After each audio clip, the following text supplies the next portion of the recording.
अति प्रसन्नता हो रही है कि इस प्रतियोगिता के विजेता राम है। राम राजकुमार राम की, राजकुमार राम की, राजकुमार राम की, राजकुमार राम की, राजकुमार राम की, राजकुमार राम की, राजकुमार राम की, राजकुमार राम की, ये अन्याय है। राम की।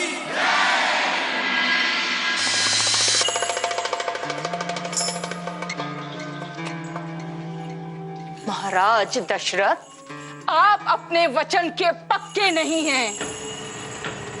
आप महाराज कहलाने के लायक ही नहीं हैं। पक्षपात करते हैं आप। अयोध्यापति दशरथ, आप अपना वचन कैसे भूल गए? झूठे हैं आप।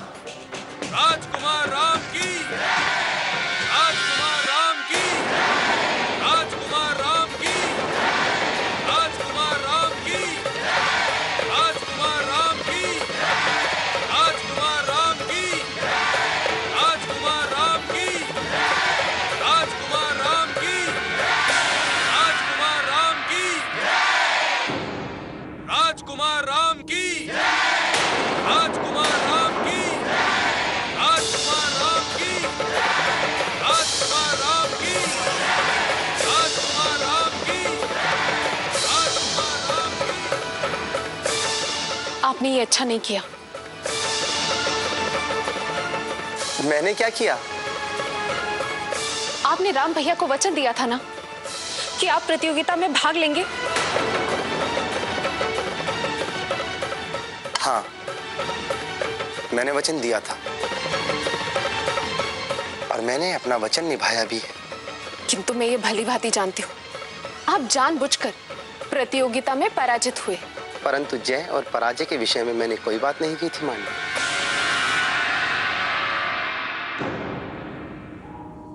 जो कुछ भी हुआ अनुचित हुआ है। क्या अनुचित किया मेरे भरत ने? हमें बताओ मांडवी।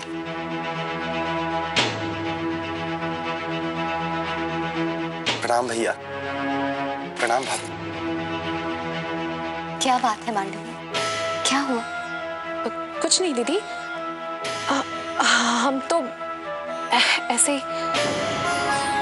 भरत, तुम क्या समझते हो? मैं तुम्हारी योग्यता नहीं जानता।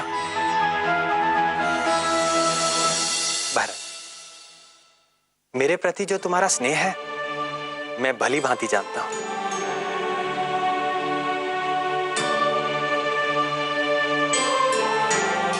भैया, प्रतियोगिता के हर चरण में मैं जिस दुविधा से जूझता रहा हूं वो केवल मैं जानता हूं। कितनी असहनीय पीड़ा मैंने महसूस की है वो केवल मैं जानता हूं भैया।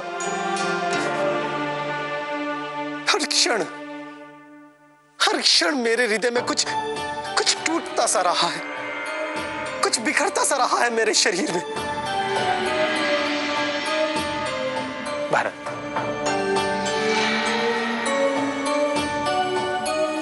भैया, मुझे पुनः ऐसे धर्म संकट में ना डालिएगा। मैं जीवन में ऐसी परीक्षा पुनः न दे पाऊंगा भैया, पुनः न दे पाऊंगा।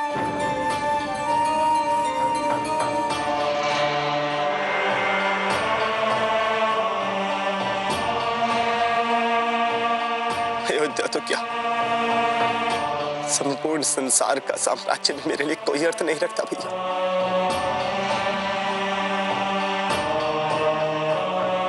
इन सब का महत्व मेरे लिए आपके चरणों के एक कण से भी कम है भैया।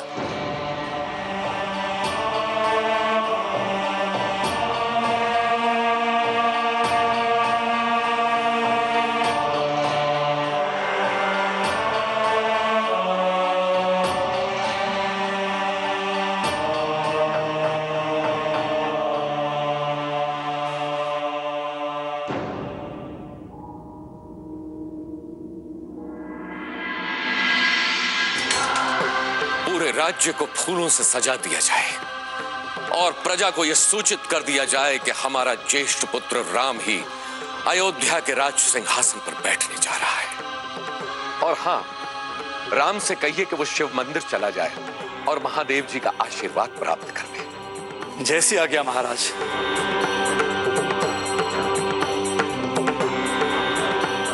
गुरुदेव, राम के राज्याभिषेक के लिए शुभ मुहूर्त निकालने की कृपा करें। आप निश्चिंत रहिए राजन, हम ऐसा शुभ मुहूर्त निर्धारित करेंगे जिससे आपकी सभी मनोकामनाएं पूर्ण होंगी।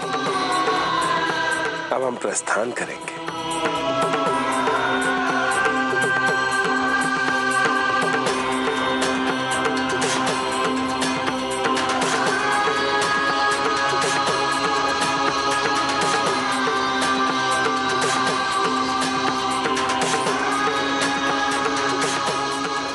महाराज,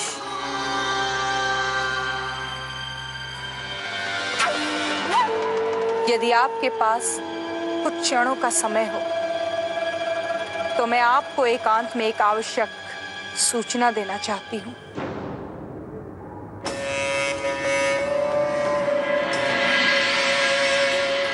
आज अयोध्या के लिए बहुत शुभ घड़ी है। अयोध्या के लिए? हाँ, आज अयोध्या वासी अयोध्या के लिए एक महान राजा पाने जा रहे हैं। उतनी ही योग्य रानी भी तो उन्हें मिलेगी। हम तो आपकी छाया है रघुवीर। राम है तो सीता है।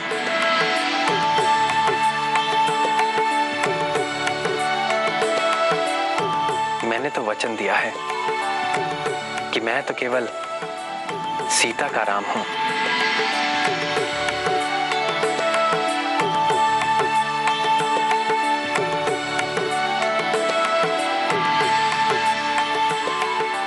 अब तो ऐसा लगता है सीते, जैसे मेरा नाम तुम्हारे बिना अधूरा है।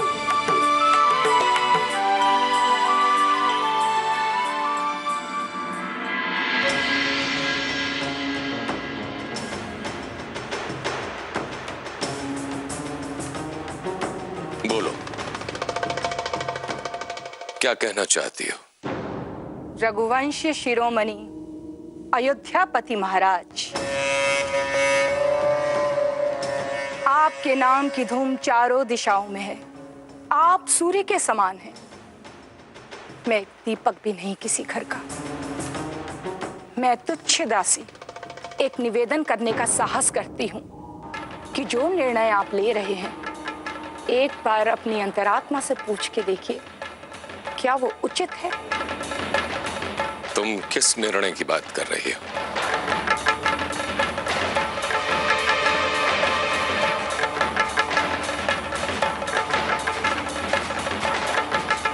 जो भी कहना है स्पष्ट शब्दों में कहो। तनिक स्मरण कीजिए महाराज, जब अयोध्यापति नरेश मेरी भोली रानी केकई के पिता अश्वपति महाराज के राज दरबार में पधारे थे। मैं अयोध्या नरेश महाराज दशरथ आज आपको ये वचन देता हूं कि आपकी पुत्री कैकई से जो हमारी पहली संतान होगी, उसे ही मैं अपना उत्तराधिकारी और अयोध्या का राजा बनाऊंगा।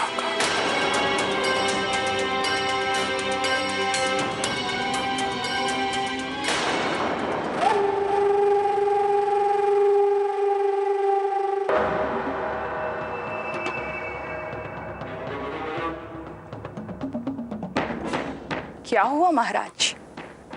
वचन स्मरण करते ही आप विचलित क्यों हो गए? क्या आपके द्वारा दिया गया वचन अपना अर्थ खो चुका है? क्या समय के परिवर्तन के साथ अयोध्यापति नरेश कौशल राज्य की कौशल्या के पुत्र के सामने केकई के पुत्र को नीचा और तुच्छ मानते हैं? क्या महाराज ने यह सोच लिया कि केकई को बहला दिया, भरत को समझा दिया, भरत को राम के छोटे भाई होने की शिक्षा देकर शांत कर लिया तो सब शांत हो जाएगा?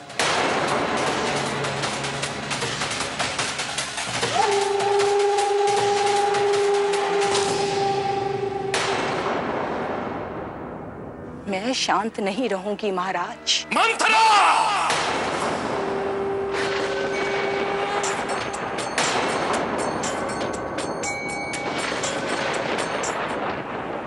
बस मंथरा, बस।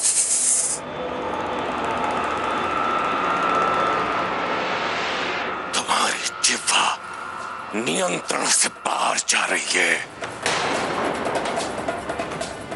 क्षमा चाहती हूं महाराज, किंतु मैं उस वचन की, उस समय की साक्षी हूं।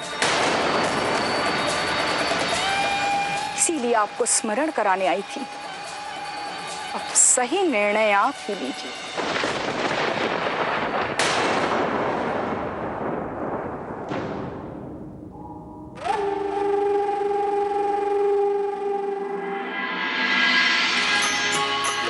ये क्या है भरत? भैया, जब मैं छोटा था तो नाना जी के पास गया था। ये उन्होंने ही मुझे दिया है। ये शक्ति यंत्र है। इसे जो कोई भी धारण करता है उसकी सदा विजय होती है। अच्छा है, तुम पहन लो इसे। नहीं नहीं भैया, ये तो मैं आपके लिए लाया हूं। मैं सदा आपकी विजय चाहता हूं भैया।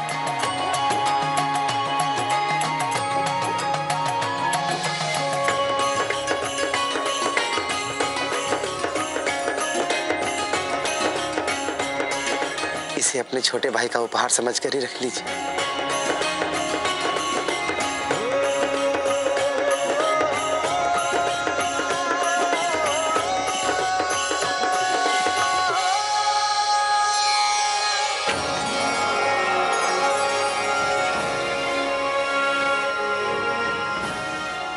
चलो भरत, आज तुम हमारी अगुवाई करो। पिताजी से मिलने हम तुम्हारे पीछे जाएंगे। जैसी आपकी आज्ञा भैया।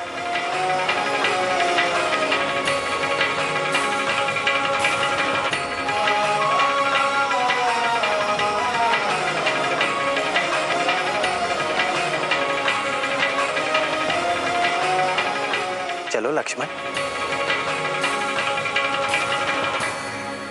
नहीं भैया, मेरा स्थान सदा आपके पीछे। जानते हो लक्ष्मण, कई बार भरत ऐसी बात कर देता है कि उसकी सरलता पर और भी स्नेह आता है। मुझसे भी अधिक? लक्ष्मण, स्नेह की तुलना नहीं की जाती और ना ही उसकी गहराई को नापा जाता है। आज चलो।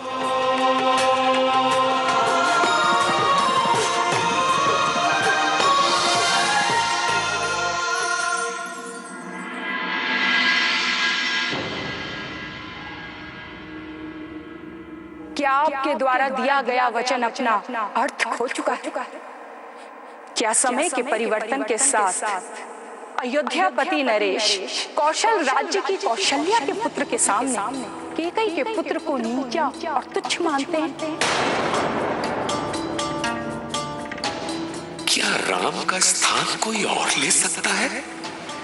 वचन की मर्यादा और राम का अधिकार। एक ओर सारा राज्य और प्रजा, दूसरी ओर अकेला मैं और मेरा वचन।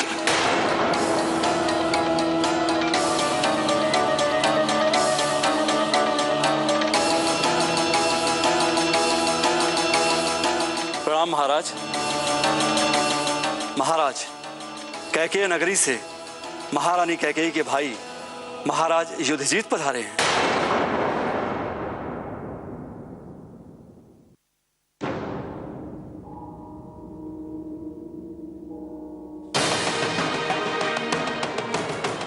उन्हें ले आइए। जो आज्ञा महाराज।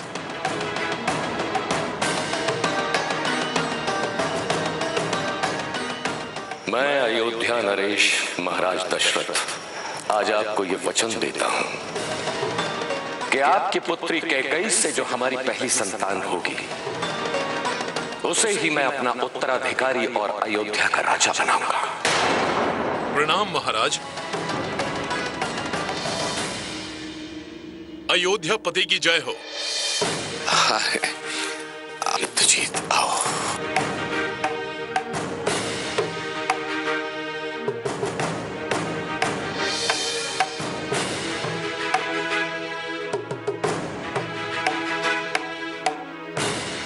और सुनाओ युद्धजीत, यूं अकस्मात कैसे आना हुआ? महाराज, राजनीतिक कारण और पारिवारिक परिस्थितियों ने अकस्मात मुझे यहां पहुंचा दिया।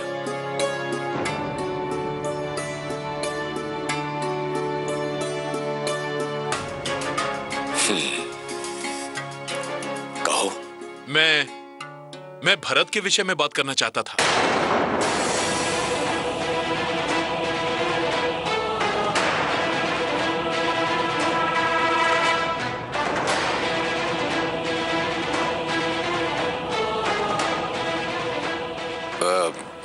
भारत के विषय में?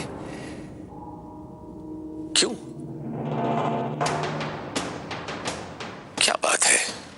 जी वो पिताजी की इच्छा थी। प्रणाम मामा जी।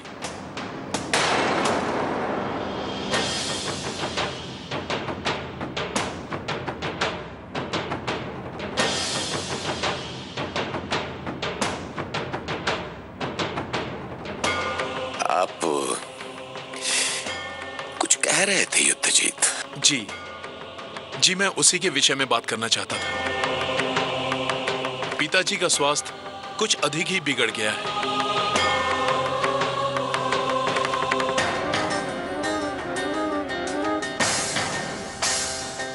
और उनकी इच्छा थी कि वो एक बार भरत को देख लें।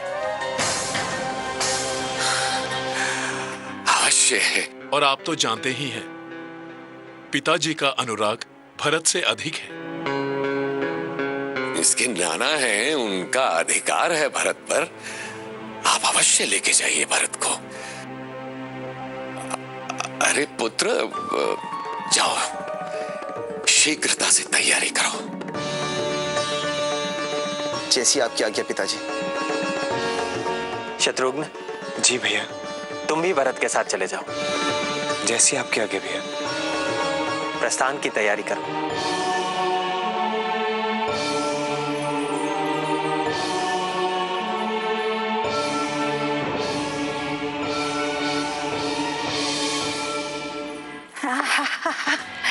अच्छा प्रबंध है। अच्छा। महारानी, ये 56 भोग किसके साथ भेज रही है? भारत के लिए। वो अपने मामा के साथ ननिहाल जा रहा है। इस तरह अचानक? पिताश्री का स्वास्थ्य कुछ अच्छा नहीं, इसी कारण भ्राता युद्धजीत उसे अपने साथ लेने आए हैं।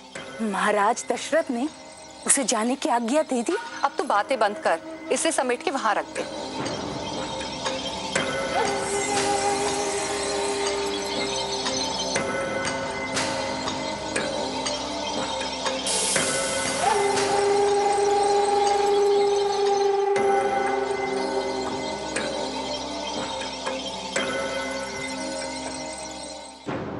भरत, अब चलें?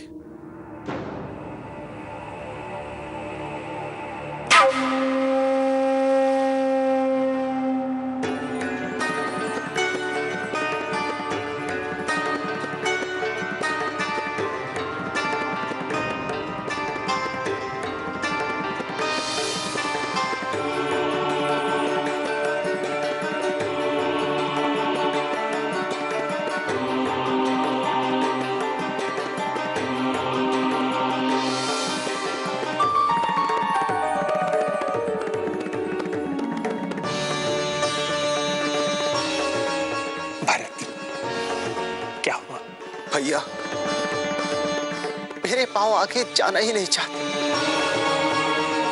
ऐसा लग रहा है मानो मुझे नहीं जाना चाहिए।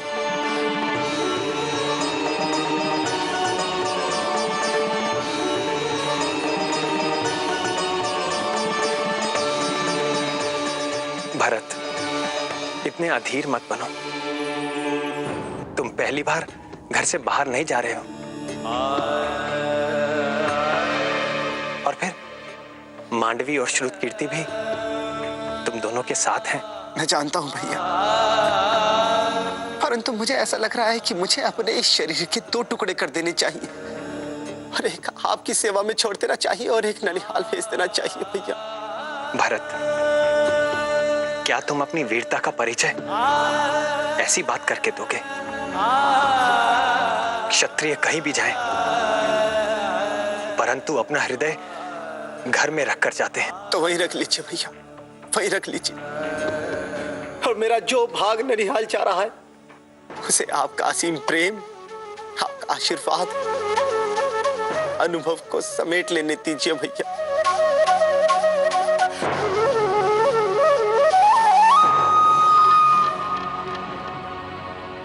वो तो सदा तुम्हारे साथ है भरत। भैया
मंदिर पहुंचना है, सब प्रतीक्षा कर रहे होंगे।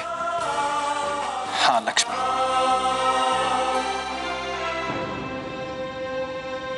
राम राम जय जय श्री राम, राम राम राम जय जय श्री राम, राम राम जय जय श्री राम, राम श्री राम राम जय जय श्री राम, राम राम जय। मैं धन्य हो गया। हर हृदय के वासी राम, आपके दर्शन करके हमारा जीवन सफल हो गया।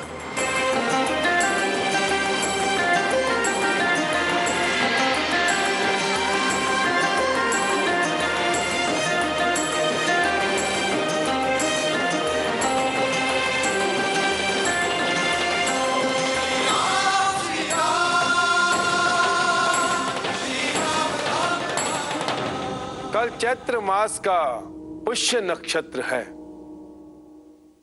राम के लिए कल का दिन अति शुभ है। मैं अयोध्या नरेश महाराज दशरथ आज आपको ये वचन देता हूं कि आपकी पुत्री कैकई से जो हमारी पहली संतान होगी उसे ही मैं अपना उत्तराधिकारी और अयोध्या का राजा बनाऊंगा। अयोध्या तो क्या, संपूर्ण संसार का साम्राज्य मेरे लिए कोई अर्थ नहीं रखता भैया। इन सब का महत्व मेरे लिए आपके चरणों के एक कण से भी कम है भैया। जिस कार्य के लिए राम का जन्म इस पृथ्वी पर हुआ है उसका प्रारंभ होने में 8 प्रहर अर्थात 24 घड़ियां शेष हैं। गुरुदेव, 24 घड़ी तो अत्यंत निकट है। इतने कम समय में इतने बड़े आयोजन का प्रबंध कैसे संभव होगा? राजन, इसके उपरांत ऐसा शुभ मुहूर्त अगले वर्ष ही आएगा। चैत्र माह का पुष्य नक्षत्र मुहूर्त के लिए अति उत्तम होता है। कल अथवा अगले वर्ष, इसका निर्णय तो आप ही को लेना है राजन। सुमंत जी, क्या भरत और शत्रुघ्न को ननिहाल से बुला लिया जाए? वो दोनों तो अभी भी गए हैं महाराज, और भरत की आवश्यकता कैकेयी नरेश को अधिक है। राजन, यदि किसी काम में प्रभु को निमंत्रित कर लिया जाए तो मानो संपूर्ण ब्रह्मांड आ गया। और रही बात भरत और शत्रुघ्न की, तो वो हमारे शिष्य हैं। राम के शुभ कार्य में वो आत्मा से सम्मिलित होंगे, उन्हें इस पर कोई आपत्ति नहीं होगी। तो ठीक है सुमंत जी, राम के राज्याभिषेक का प्रबंध शीघ्र किया जाए।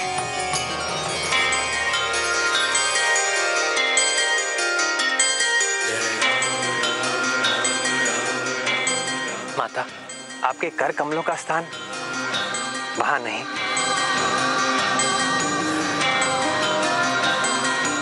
यहाँ है।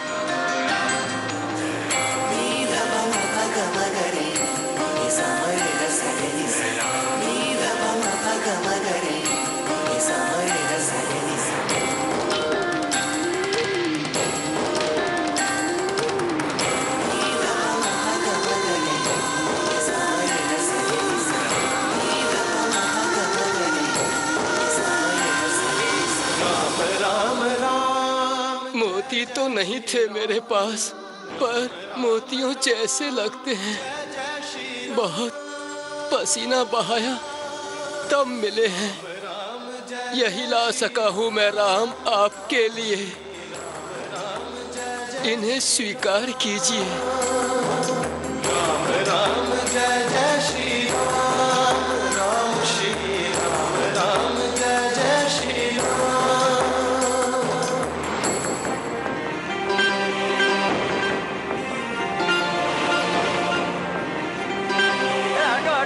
इसे छूना मत।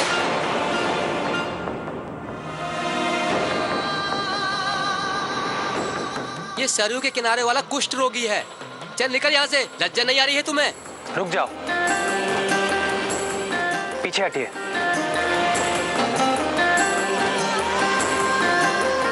बाबा,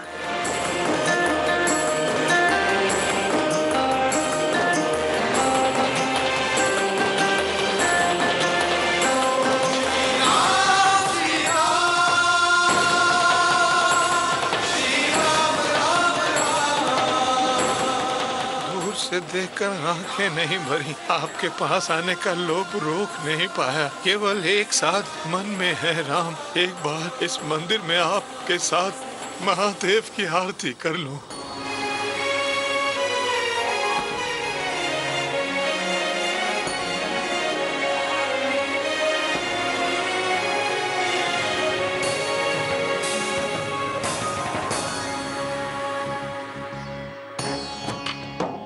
आरती करना चाहोगे मेरे साथ? हाँ। आओ।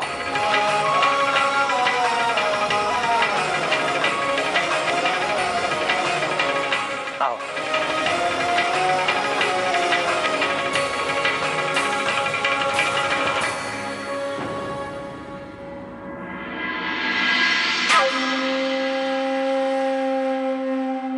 क्या चहल पहल आज राजभवन में, ये क्या सजावट, रंगोली है, क्या हो रहा है राजभवन में? अरे सुन, कोई उत्सव हो रहा है क्या? अरे मंथरा, आपको नहीं पता, कल प्रातःकाल श्री राम का राज्याभिषेक है। क्यों ठिठोली कर रही है? सत्य बोल, कौन आ रहा है? अरे मंथरा काकी, ये सत्य कह रही है। श्री राम जी नए युवराज मुकुट पहनेंगे और सिंहासन पर बैठेंगे। विश्वास नहीं होता तो उधर जाकर देख लो।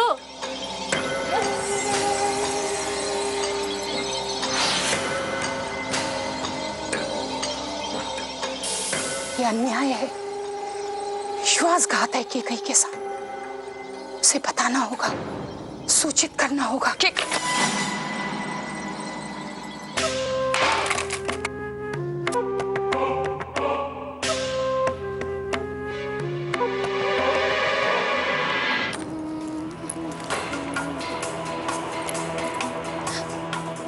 माँ आप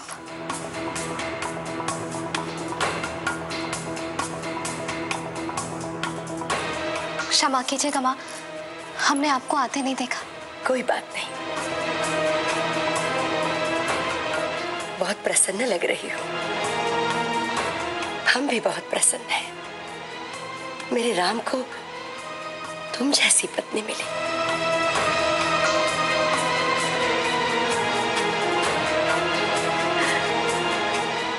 सीता आओ।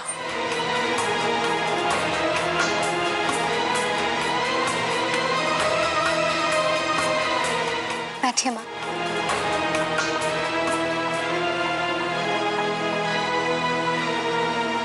सीता,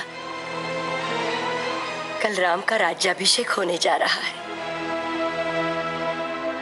मैं जानती हूँ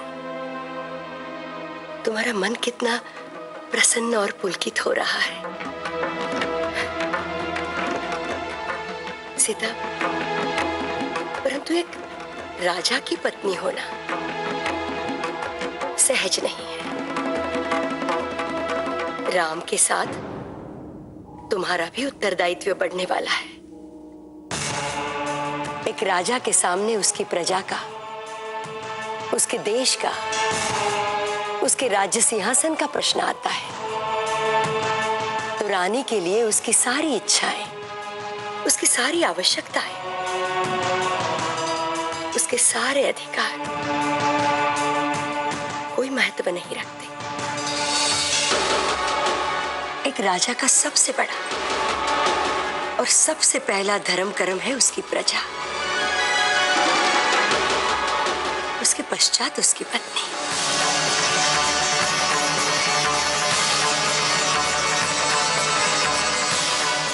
सीता, कल से सदा इस बात का स्मरण रखना। आप चिंता ना करें माँ, हम आपकी दी हुई सीख कभी नहीं भूलेंगे और ना ही अयोध्या के होने वाले राजा को भूलने देंगे।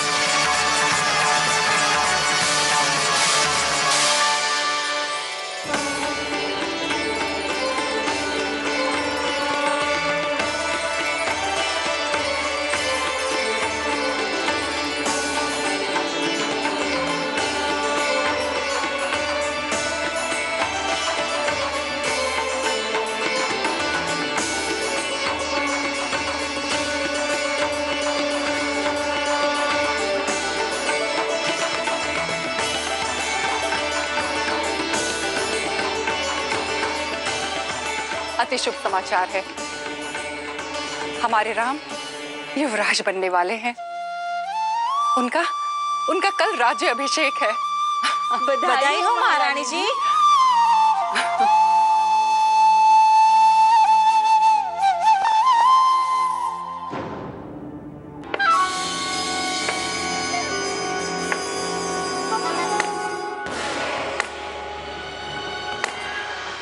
अरे मंत्रा, कहाँ थी तू? कब से प्रतीक्षा कर रही हूं मैं तेरी। शुभ समाचार सुना तूने? मेरे राम के शीश पर राज मुकुट होगा।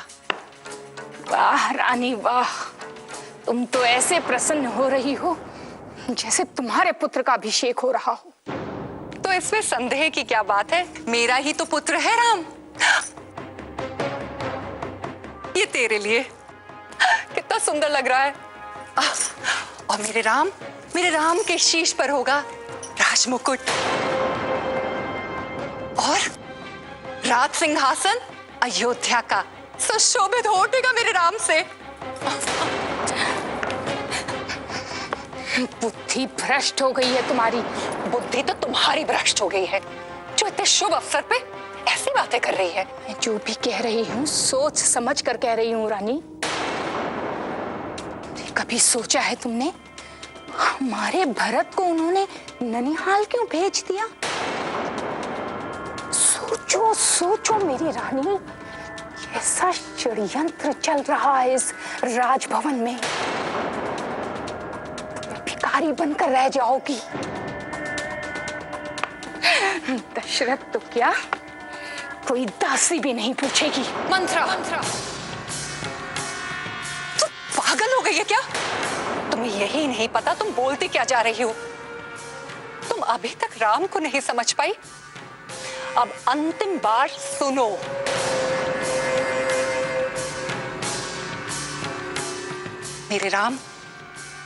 मेरे राम से अधिक योग्य अयोध्या का युवराज और कोई नहीं।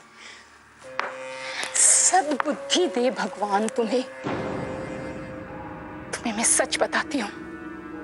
आज मैं तुम्हें सब समझाती हूँ। आओ क्या है? चलो मेरे कहाँ? साथ, चलो मेरे साथ रानी।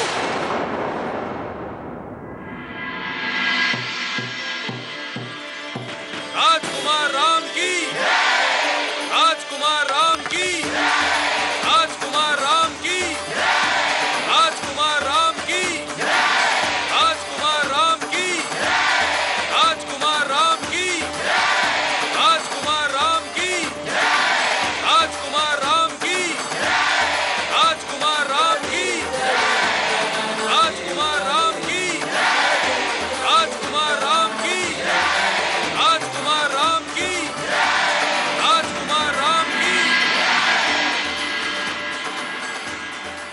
वो देखो,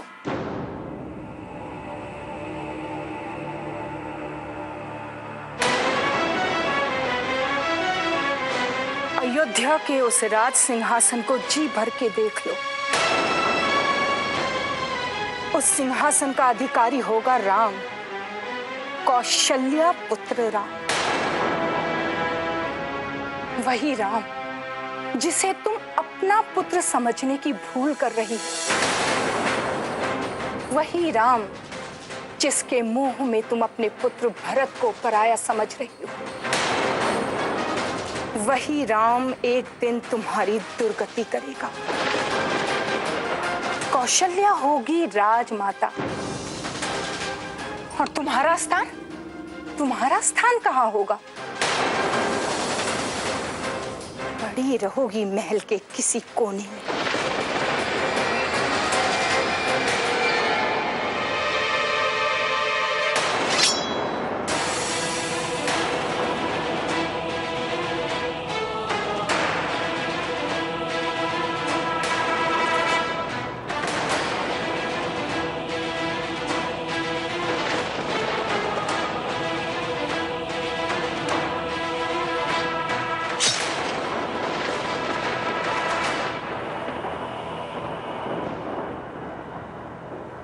मैं अपने राम के विरुद्ध एक शब्द नहीं सुनना चाहती।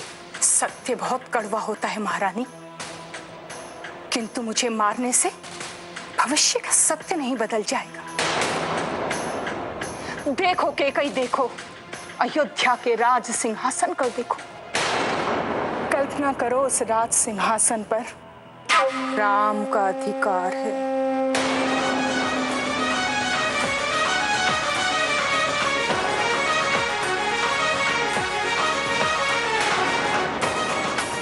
वहां पड़ी हो राजभवन के कोने में। महाराज तुम्हें देख भी नहीं सकेंगे। तुम यदि कोई बात कहना चाहो तो कोई तुम्हें सुन भी नहीं सकेगा।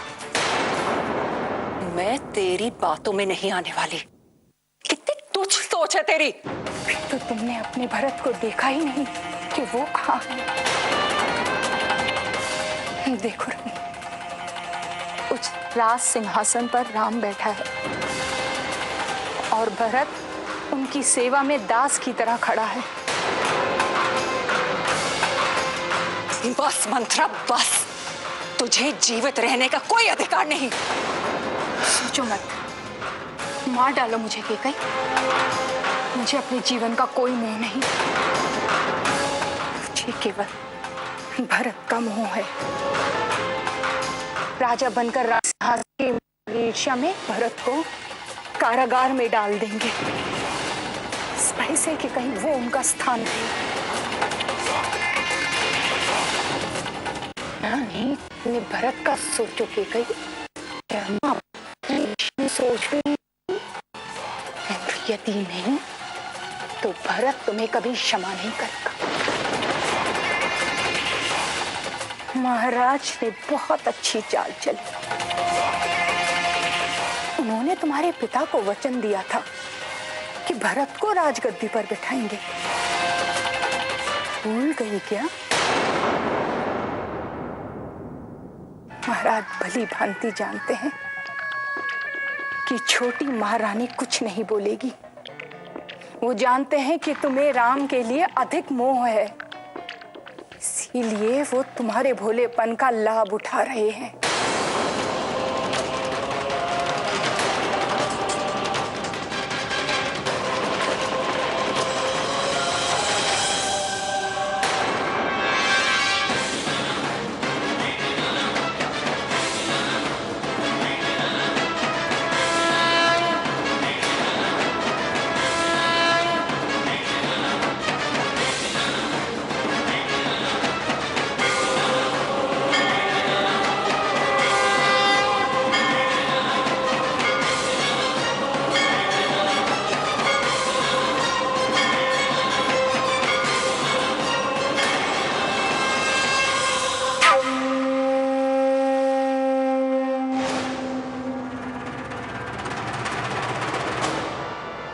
मैंने तुम्हें माँ की तरह पाला है केकई, गोद में खिलाया है,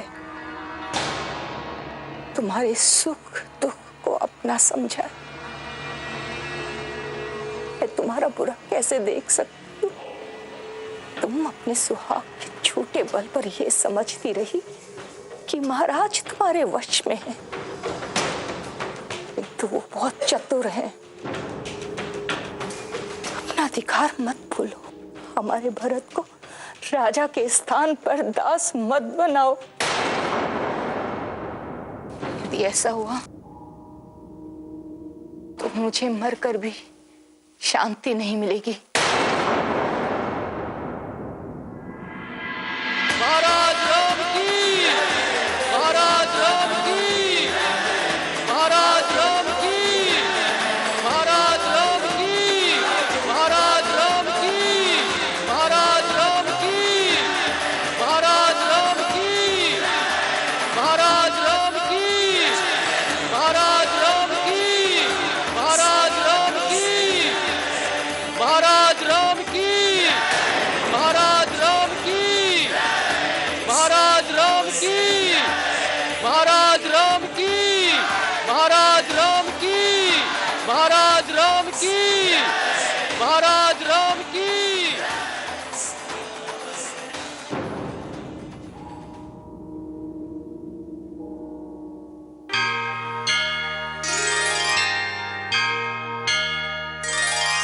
आज के अध्याय में हमें कमजोर और नाजुक समय में भी अपने चित्त और विवेक के अनुसार बर्ताव करने की सीख मिलती है। यदि महाराज दशरथ ने कैकेयी के पिता को वचन देते समय अपने विवेक का प्रयोग किया होता तो आज उन्हें अपने आप से ये सवाल नहीं करना पड़ता कि अयोध्या का राजा किसे बनाया जाए।